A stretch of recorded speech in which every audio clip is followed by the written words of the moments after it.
आज हम एक ऐसी कहानी पर बात करने वाले हैं जो सच में आपको सोचने पर मजबूर कर देगी।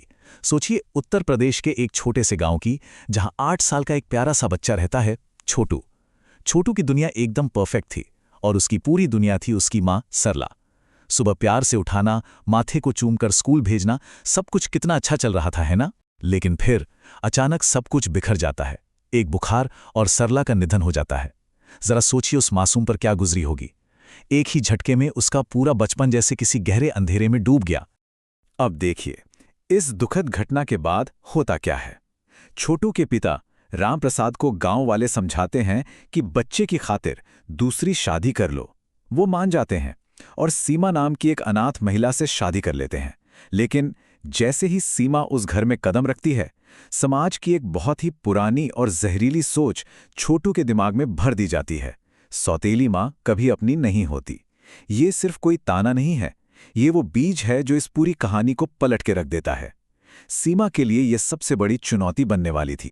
तो सवाल ये उठता है, क्या निस्वार्थ प्यार किस्मत को बदल सकता है? क्या सीमा की कोशिशें उस नफरत को मिटा पाएंगी जो पूरे गांव ने एक छोटे से बच्चे के मन में भर दी है? यह सच में एक बहुत गहरा सवाल है। क्या समाज के बनाए इन गहरे पूर्वाग्रहों को तोड़ा जा सकता है? चलिए देखते हैं कि ये सवाल छोटू और सीमा की जिंदगी को आगे कैसे मोड़ देते हैं। चलिए पहले बात करते हैं उस नुकसान की, उस भारीपन की जो उस घर पर छा गया था।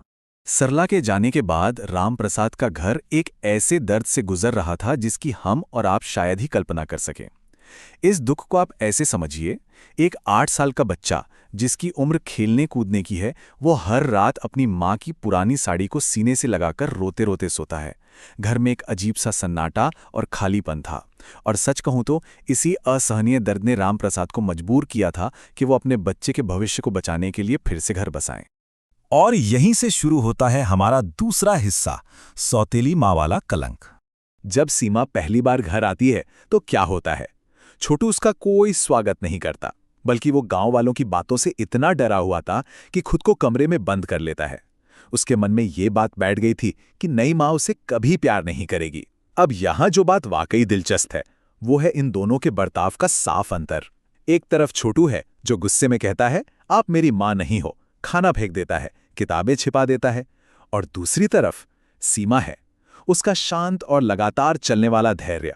वो बिना किसी शिकायत के उसके लिए खाना बनाती है, कपड़े धोती है और उसके हर नखरे को बस ये सोचकर सह लेती है कि बच्चा है, धीरे धीरे समझ जाएगा। ये जो मौन संघर्ष है ना, ये इस कहानी का बहुत ही मार्मिक हिस्सा है। लेकिन कहते हैं ना, समय के साथ सब बदलता है। सीमा की कोशिशें भी अपना असर दिखाने लगती हैं। शुरुआत में जहां उसे पूरी तरह नकार दिया गया था, वहीं एक दिन वो छोटू को बड़े लड़कों से पिटने से बचाती है। जब छोटू के घुटने छिल जाते हैं तो वो प्यार से दवा लगाती है। और धीरे धीरे ये रिश्ता इतना मजबूत होने लगता है कि छोटू हर रात सीमा से राजा रानी और मेहनती बच्चों की कहानियां सुनने लगता है। नफरत अब धीरे धीरे प्यार और स्वीकृति में बदल रही थी। पर कहानी में एक ट्विस्ट आता है, पड़ोसन कमला के रूप में। ये इस सुधरते रिश्ते में आग लगाने का काम करती है। वो छोटू से कहती है, देखना, सौतेली माँ कभी अपनी नहीं होती, एक दिन तुझे घर से निकाल देगी। ये बस एक लाइन और छोटू के सारे पुराने डर वापस लौट आते हैं। वो इतना घबरा जाता है कि सीमा के हाथ का बना अपना सबसे पसंदीदा हलवा खाने से मना कर देता है और गुस्से में चिल्लाकर घर से भाग जाता है।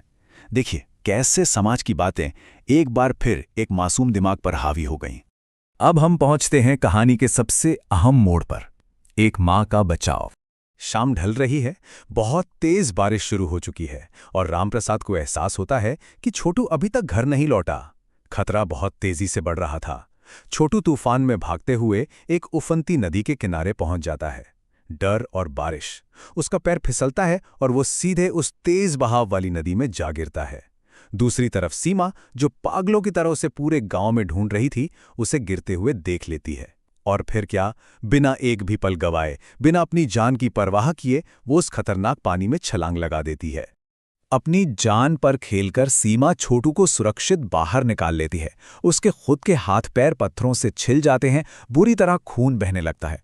और यही वो पल था जब मौत के डर ने छोटू को सच बोलने पर मजबूर कर दिया। ठंड से कांपते हुए छोटू ने लहूलुहान सीमा को देखा और पहली बार जी हां, पहली बार उसे मां कहकर पुकारा।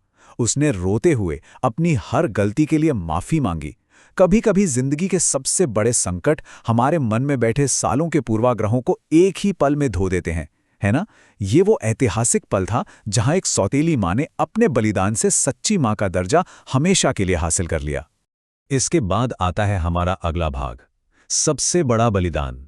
इस घटना के कुछ महीनों बाद ही परिवार के सामने एक नई और बड़ी चुनौती आ खड़ी होती है। एक तरफ पिता रामप्रसाद की गंभीर बीमारी और लगातार बढ़ते मेडिकल बिल परिवार को तोड़ रहे थे, और दूसरी तरफ सीमा ने एक ऐसा कदम उठाया जिसकी किसी ने उम्मीद नहीं की थी। बिना किसी को बताए सीमा चुपचाप बाजार जाती है और रामप्रसाद के इलाज के लिए अपने सारे शादी के गहने बेच देती है। अब यहाँ जो सबसे जरूरी बात है वो ये है कि जब रामप्रसाद को इस बात का पता चलता है और वो नम आंखों से इसका कारण पूछते हैं, तो सीमा बस इतना कहती है, गहनों से बढ़कर परिवार होता है। और पता है, पर्दे के पीछे से छोटू ये सब सुन रहा था।